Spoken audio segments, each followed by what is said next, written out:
दोस्तों, अनमोल भेंट ये कहानी गुरु रविन्द्रनाथ टैगोर द्वारा रचित है। रायचरण 12 वर्ष की आयु से अपने मालिक के बच्चे को खिलाने के लिए नौकर बना था। उसके पश्चात काफी समय बीत गया। नन्हा बच्चा रायचरण की गोद से निकलकर स्कूल में प्रविष्ट हुआ। स्कूल से कॉलेज में पहुंचा, फिर एक सरकारी स्थान पर लग गया। किंतु रायचरण अब भी बच्चा खिलाता था। यह बच्चा उसकी गोद के पाले हुए अनुकूल बाबू का पुत्र था। बच्चा घुटनों के बल चलकर बाहर निकल जाता। जब रायचरण दौड़कर उसको पकड़ता तो वह रोता और अपने नन्हे नन्हे हाथों से रायचरण को मारता। रायचरण हंसकर कहता, हमारा भैया भी बड़ा होकर जज साहब बनेगा। जब वह रायचरण को चन्ना कहकर पुकारता तो उसका हृदय बहुत हर्षित होता। वह दोनों हाथ पृथ्वी पर टेक कर घोड़ा बनता और बच्चा उसकी पीठ पर सवार हो जाता। इन्हीं दिनों अनुकूल बाबू की बदली परियां नदी के किनारे एक जिले में हो गई। नए स्थान की ओर जाते हुए कलकत्ते से उन्होंने अपने बच्चे के लिए मूल्यवान आभूषण और कपड़ों के अतिरिक्त एक छोटी सी सुंदर गाड़ी भी खरीदी। वर्षा ऋतु थी। कई दिनों से मूसलाधार वर्षा हो रही थी। ईश्वर ईश्वर करते हुए बादल फटे। संध्या का समय था। बच्चे ने बाहर जाने के लिए आग्रह किया। रायचरण उसे गाड़ी में बिठाकर बाहर ले गया। खेतों में पानी खूब भरा हुआ था। बच्चे ने फूलों का गुच्छा देखकर जिद की। रायचरण ने उसे बहलाना चाहा, किंतु वह न माना। विवश रायचरण बच्चे का मन रखने के लिए घुटनों घुटनों पानी में फूल तोड़ने लगा। कई स्थानों पर उसके पांव कीचड़ में बुरी तरह धंस गए। बच्चा तनिक देर मौन गाड़ी में बैठा रहा। फिर उसका ध्यान लहराती हुई नदी की ओर गया। वह चुपके से गाड़ी से उतरा। पास ही एक लकड़ी पड़ी थी, उठा ली और भयानक नदी के तट पर पहुंचकर उसकी लहरों से खेलने लगा। नदी के शोर में ऐसा मालूम होता था कि नदी की चंचल और मुंहजोल जलपरियां सुंदर बच्चे को अपने साथ खेलने के लिए बुला रही हैं। रायचरण फूल लेकर वापस आया तो देखा गाड़ी खाली है। उसने इधर उधर देखा, पैरों के नीचे से धरती निकल गई। पागलों की भांति चहुं ओर देखने लगा।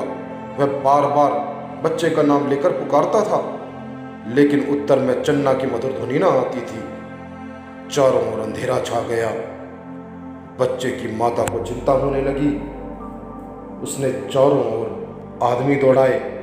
कुछ व्यक्ति लालटेन लिए हुए नदी के किनारे खोज करने पहुंचे। रायचरण उन्हें देखकर उनके चरणों में गिर पड़ा। उन्होंने उससे प्रश्न करने आरंभ किए, किंतु वह प्रत्येक प्रश्न के उत्तर में यही कहता, मुझे कुछ मालूम नहीं। यद्यपि प्रत्येक व्यक्ति की यह सम्मति थी कि छोटे बच्चे को परियां नदी ने अपने आंचल में छिपा लिया है, किंतु फिर भी हृदय में विभिन्न प्रकार की शंकाएं उत्पन्न हो रही थी। एक यह कि उसी संध्या को निर्वासितों का एक समूह नगर से गया था और माँ को संदेह था कि रायचरण ने कहीं बच्चे को निर्वासित के हाथों न बेच दिया हो। वह रायचरण को अलग ले गई और उसे विनती करते हुए कहने लगी, रायचरण, तुम मुझसे जितना रुपया चाहो ले लो, किंतु परमात्मा के लिए मेरी दशा पर तरस खाकर मेरा बच्चा मुझको वापस कर दो। परंतु रायचरण कुछ उत्तर न दे सका, केवल माथे पर हाथ रखकर मौन हो गया। स्वामिनी ने क्रोध और आवेश की दशा में उसको घर से बाहर निकाल दिया।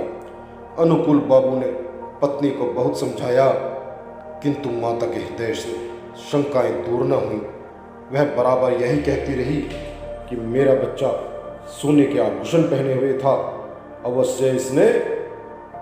उधर रामचरण अपने गांव वापस चला आया। उसे कोई संतान न थी और न ही संतान होने की कोई संभावना थी, किंतु साल की समाप्ति पर उसके घर पुत्र ने जन्म लिया, परंतु पत्नी सूती का ग्रह में ही मर गई। घर में एक विधवा बहन थी। उसने बच्चे की पालन पोषण का भार अपने ऊपर लिया।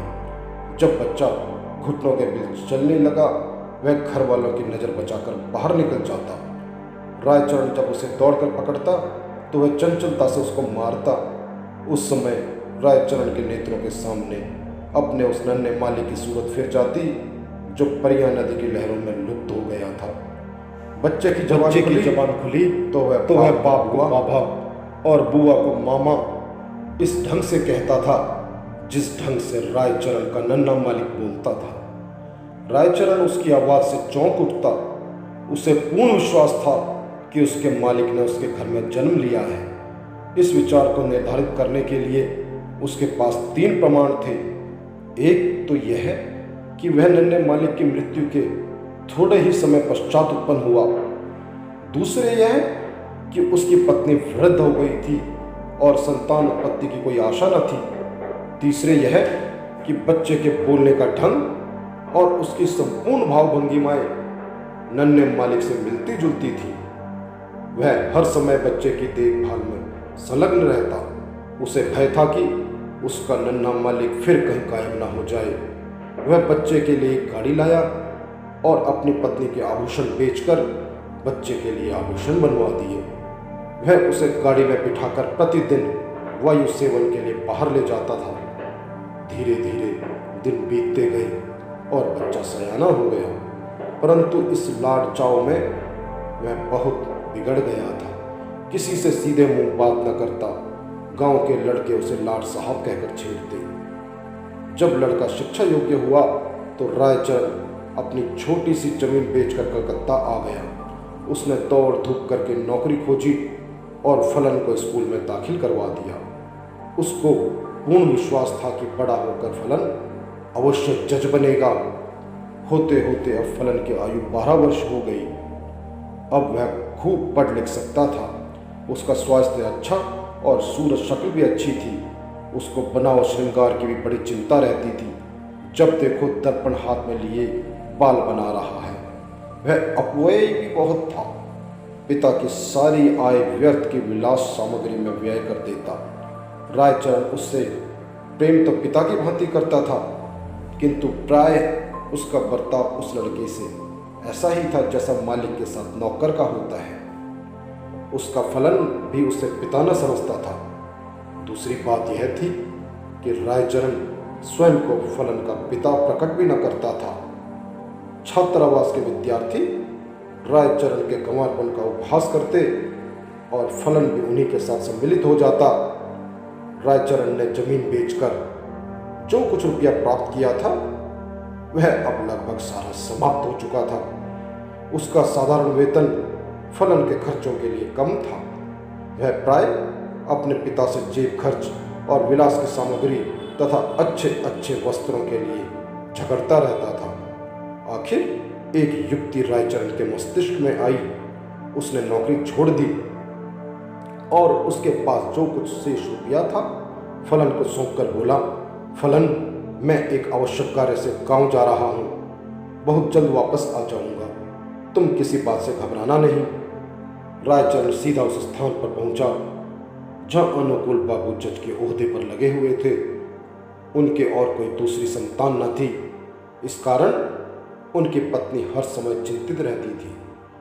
अनुकूल बाबू कचहरी से वापस आकर कुर्सी पर बैठे हुए थे और उनकी पत्नी संतानोत्पत्ति के लिए बाजारों दवा बेचने वालों से जड़ी बूटियां खरीद रही थी। काफी दिनों के पश्चात वह अपने वृद्ध नौकर रायचरण को देखकर आश्चर्यचकित हुई। पुरानी सेवाओं का विचार करके उसको रायचरण पर तरस आ गया और उससे पूछा, क्या तुम फिर नौकरी करना चाहते हो? रायचरण ने मुस्कुराकर उत्तर दिया, मैं अपनी मालकिन के चरण छूना चाहता हूँ। अनुकूल बाबू रायचरण की आवाज़ सुनकर कमरे से निकल आए। रायचरण की शक्ल देखकर उनके कलेजे का जख्म ताजा हो गया और उन्होंने मुख फेर लिया। रायचरण ने अनुकूल बाबू को संबोधित करके कहा, सरकार, आपके बच्चे को परिया ने नहीं बल्कि मैंने चुराया था। अनुकूल बाबू ने आश्चर्य से कहा, तुम यह क्या कह रहे हो? क्या मेरा बच्चा वास्तव में जिंदा है? उसकी पत्नी ने उछलकर कहा, भगवान के लिए बताओ, मेरा बच्चा कहाँ है? रायचरण ने कहा, आप संतोष रखें, आपका बच्चा इस समय भी मेरे पास है। अनुकूल बाबू की पत्नी ने रायचरण से अत्यधिक विनती करते हुए कहा, मुझे बताओ। रायचरण ने कहा, मैं उसे परसों ले आऊँगा। रविवार का दिन था। जज साहब अपने मकान में बेचैनी से रायचरण की प्रतीक्षा कर रहे थे। कभी वह कमरे में इधर उधर टहलने लगते और कभी थोड़े समय के लिए आराम कुर्सी पर बैठ जाते। आखिर 10 बजे के लगभग रायचरण ने फलन का हाथ पकड़े हुए कमरे में प्रवेश किया।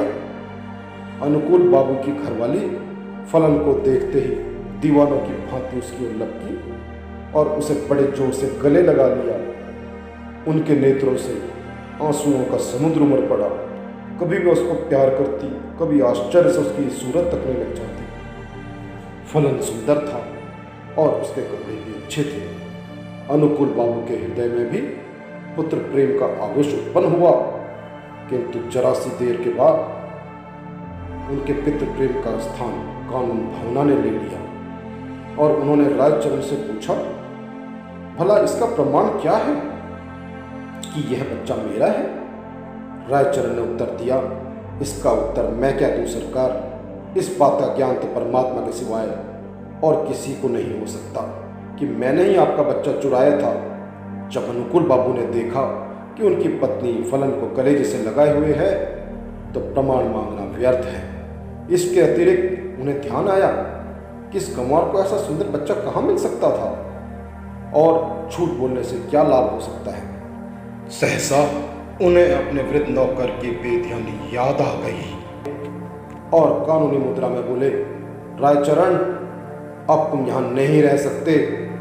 रायचरण ने ठंडी सांस भरकर कहा, सरकार अब मैं कहाँ जाऊँ, बूढ़ा हो गया हूँ, अब मुझे कोई नौकर भी न रखेगा।